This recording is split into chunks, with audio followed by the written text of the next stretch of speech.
What's going on, guys? Welcome back to 100% Chelsea and welcome back to another episode of the Daily Transfer Show, the show where we will be talking about any and all possible transfer rumours linked to players going to and from Chelsea. So guys, if you want to be the first to know whenever we release any content like this, don't forget to like and subscribe to the channel, and don't forget to press that bell notification button as well to be the first to know whenever we release any of our content. Now, moving straight on back to transfer news. Now, as we were talking about before, we were talking about Thibaut Courtois and the fact that a move to Madrid is looking very likely, and with this we also have to look for a goalkeeper to replace him as our number one. Now, the number one goalkeeper who Chelsea were looking to get was Alisson, but as the day has progressed today, he is apparently on his way to Liverpool for a medical with a £66.8 million bid accepted by Roma.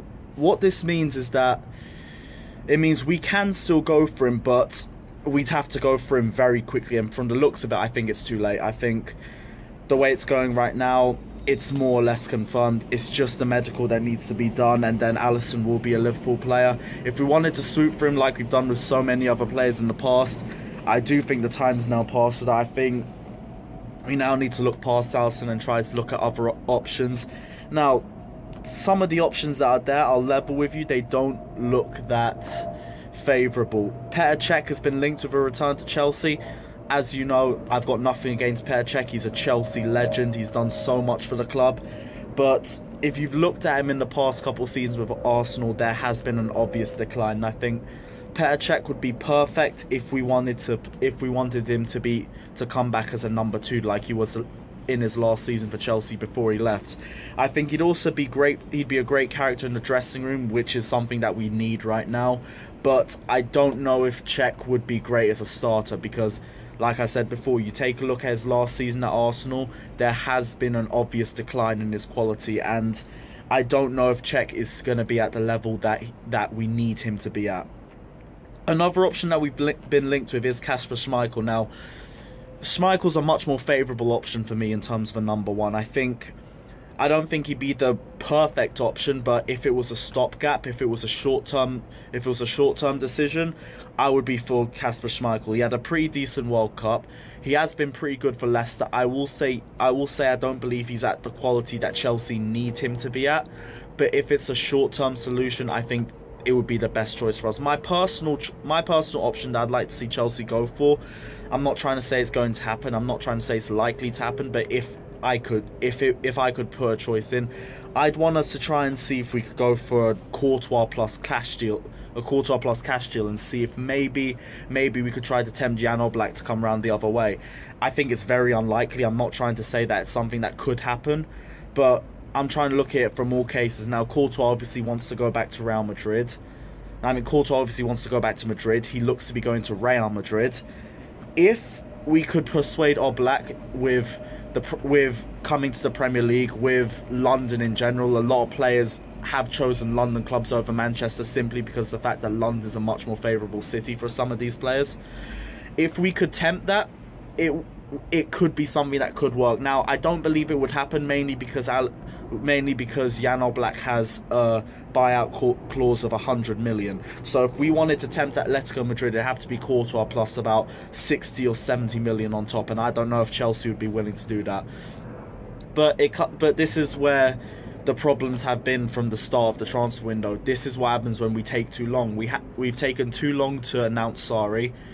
Now Sarri has 3 weeks to get the players that he wants, gets the players that would complete his side, and then hopefully we'll be able to do something towards the back end, towards the whole of next season. But this, to me, is just, we've left everything too late, and these are now the options that we're left with. Guys, let me know what you guys think in the comment section below. Moving on to the next piece of news, and Maurizio Sarri just had his first press conference as Chelsea head coach today.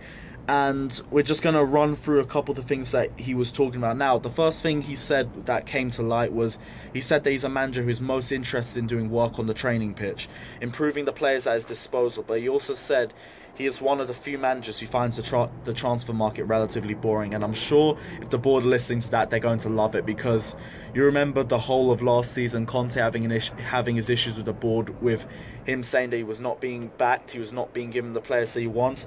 The board are probably going to be relieved to have a manager who's more or less happy to just sit back, let them give them the players he wants, and then he will try to mold a team out of them.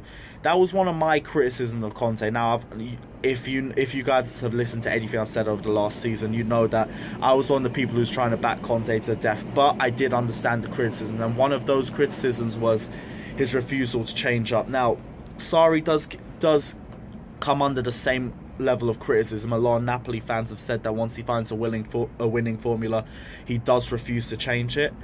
But it does sound like Sarri does seem a bit less stubborn than Conte, and if he is, that can only work in our favour. Now, moving on to the next thing he said, he was speaking about controversial comments that were made when he was a Napoli manager. Now, a lot of stuff has been said about homophobic or sexist comments that he made as a Napoli coach, and he did come out and speak about it, and he said he's made mistakes in the past which do not truly reflect his personality, and for that he's apologised. And he's also said that having a professional and ethical attitude is the most important thing which he will try to display.